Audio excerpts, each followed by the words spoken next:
சிவகாமியின் சபதம் பாகம் 4 34ஆம் அத்தியாயம். சிவகாமியின் ஓலை.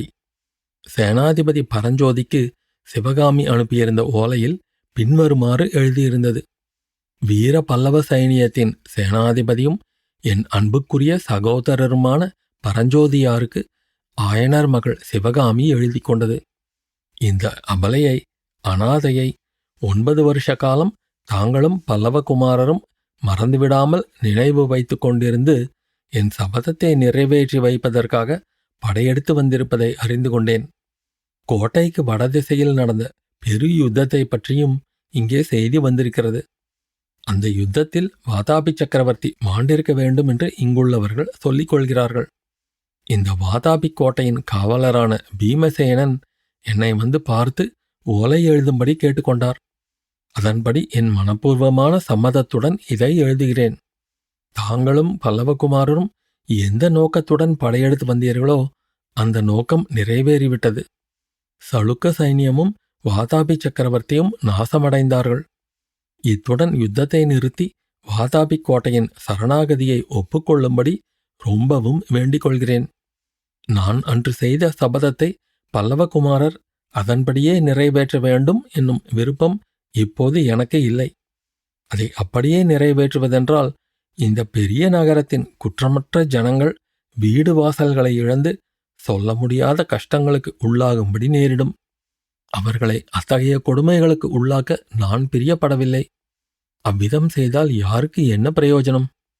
ஏற்கனவே நடந்த யுத்தத்தில் இரு தரப்பிலும் ரொம்பவும் உயிர்ச்சேதம் நேர்ந்திருப்பது தெரிகிறது. என் காரணமாக ஏற்பட்ட இந்த விபரீத படுகொலையை நினைத்து ரொம்பவும் வருத்தப்படுகிறேன்.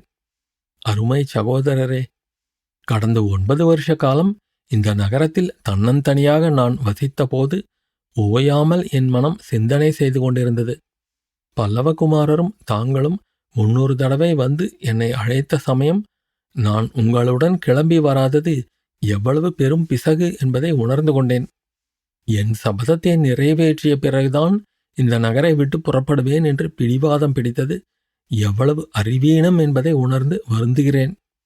6 அறிவு படைத்த மனிதர்கள் யுத்தம் என்ற பெயரால் ஒருவரை ஒருவர் கொன்று கொள்வது எவ்வளவு பைத்தியக்கார செயல்!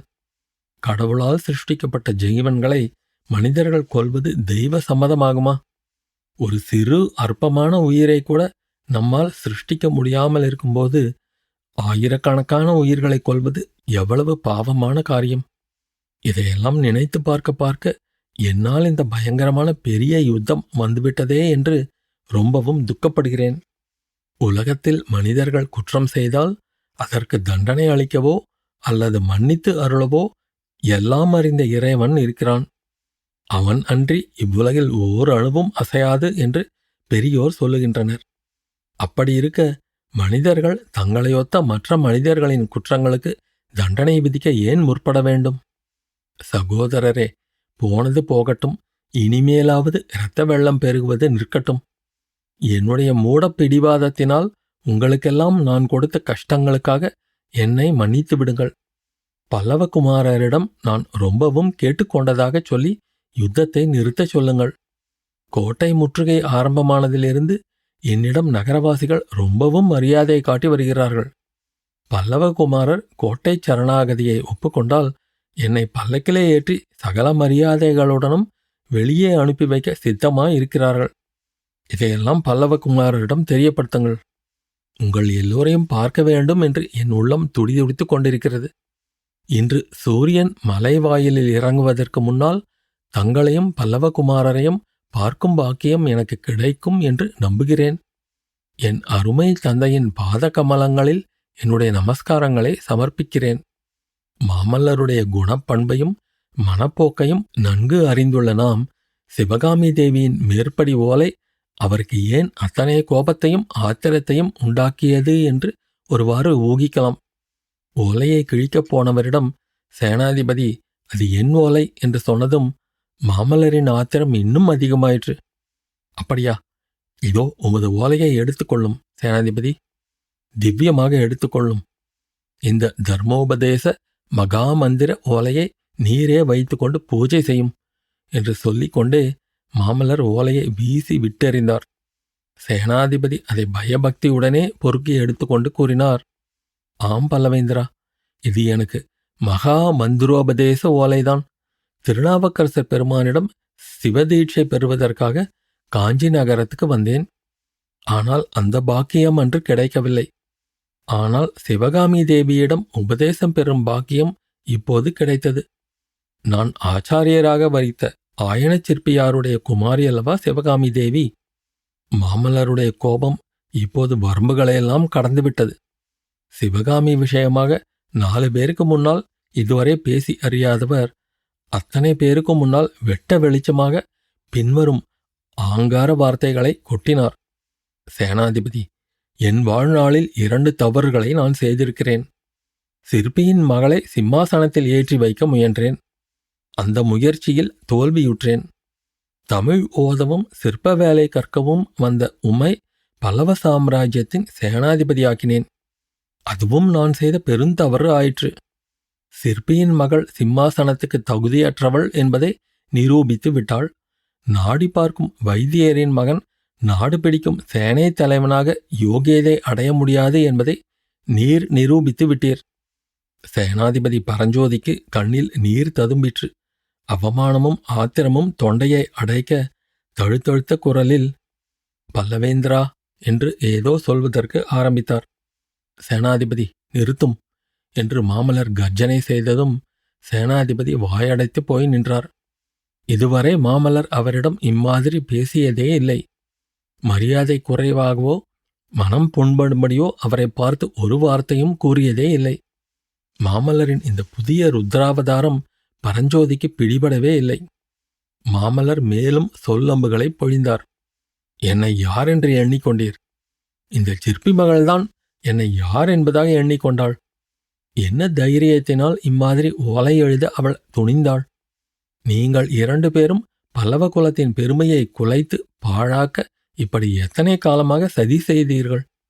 இந்த மூடப்பெண் புத்தியில்லாமல் பிடிவாதம் பிடிக்கும்போது இவளுடைய பிடிவாதத்துக்காக நாம் யுத்தத்துக்கு ஆயத்தம் செய்ய வேண்டும்.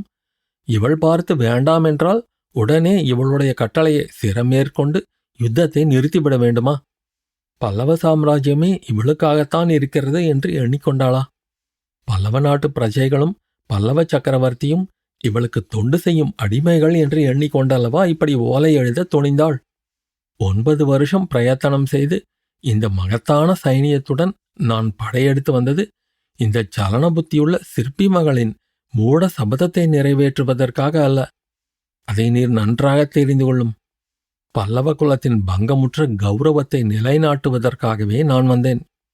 மகேந்திர சக்கரவர்த்தி மரணத் தருவாயில் எனக்கு இட்ட கட்டளையை நிறைவேற்றும் பொருட்டு படையெடுத்து வந்தேன்.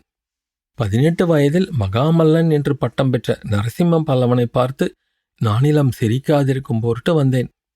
அற்ப புத்தியுள்ள சிற்பி மகளின் சபதத்தை நிறைவேற்றுவதற்காக வரவில்லை. இவளிடம் தர்மோபதேசம் பெற்று மோட்சம் அடைவதற்காகவும் நான் வரவில்லை. மேலே யுத்தத்தை நடத்துவதற்கு உமக்கு இஷ்டமில்லை என்று தெரிகிறபடியால் உமக்கு இந்த க்ஷணமே சேனாதிபதி உத்தியோகத்திலிருந்து விடுதலை தருகிறேன். இவ்வளவு நேரமும் சேனாதிபதியையே பார்த்து பேசிய மாமல்லர் சட்டென்று இலங்கை இளவரசரை திரும்பி பார்த்து, மாணவன்மரே, நம்முடைய சேனாதிபதி இப்படி நல்ல சமயத்தில் என்னை கைவிட்டு விடுவார் என்று அறிந்துதான் உம்மையும் உடன் அழைத்து வந்தேன். நல்ல வேளையாக என் விருப்பத்தின்படி நடக்க நீர் ஒருவராவது இருக்கிறீரே. கோட்டையை தாக்குவதற்கு உடனே ஏற்பாடு செய்யும். இன்று இரவே தாக்குதல் ஆரம்பமாகிவிட வேண்டும் என்றார். கோடை இடி குமுறி இடித்தாற் போன்ற குரலில் மாமல்லர் இவ்விதம் கர்ஜனை செய்து ஓய்ந்ததும் சிறிது நேரம் அங்கு நிசப்தம் குடிகொண்டிருந்தது. அனைவரும் திகைத்து போய் நின்றார்கள். மாமல்லரையும் பரஞ்சோதியையும் 2 உடலும் ஓருயிருமான நண்பர்கள் என்று அவர்கள் அதுகாரும் எண்ணியிருந்தார்கள். பரஞ்சோதியை பார்த்து மாமல்லர் இவ்வளவு கடுமையான மொழிகளை கூறியது அவர்களை பெருங்கலக்கத்திற்கு உள்ளாக்கியது. மாணவன்மரோ, இது என்ன, பிள்ளையார் பிடிக்க குரங்காய் முடிந்ததே, சேனாதிபதியை என்றென்றைக்கும் நமது விரோதியாக்கிக் கொண்டோமே என்று வேதனையடைந்து சும்மா நின்றார். மாணவன்மரே, ஏன் நிற்கிறீர் என்று மாமல்லர் அதட்டவும் மாணவன்மர் பரஞ்சோதியை பார்த்தார்.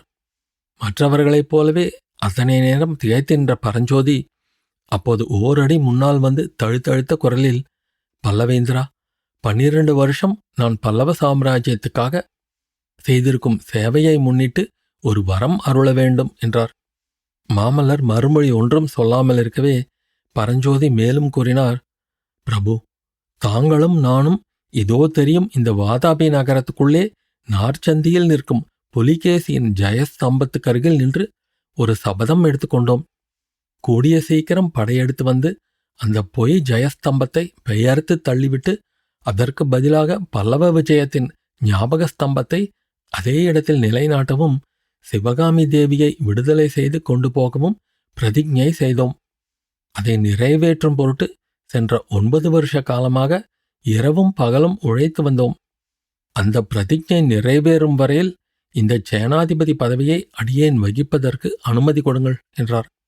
மாமல்லரின் முகத்தில் கோபாவேசம் தணிந்து ஓரளவு மகிழ்ச்சியும் மலர்ச்சியும் காணப்பட்டன. இதற்கு இவ்வளவு சுற்றி வளைத்து வரம் கேட்பானேன்? சேனாதிபதி, நான் விரும்புவதும் அதுவேதான். உடனே தாக்குதலை ஆரம்பியுங்கள் என்றார்.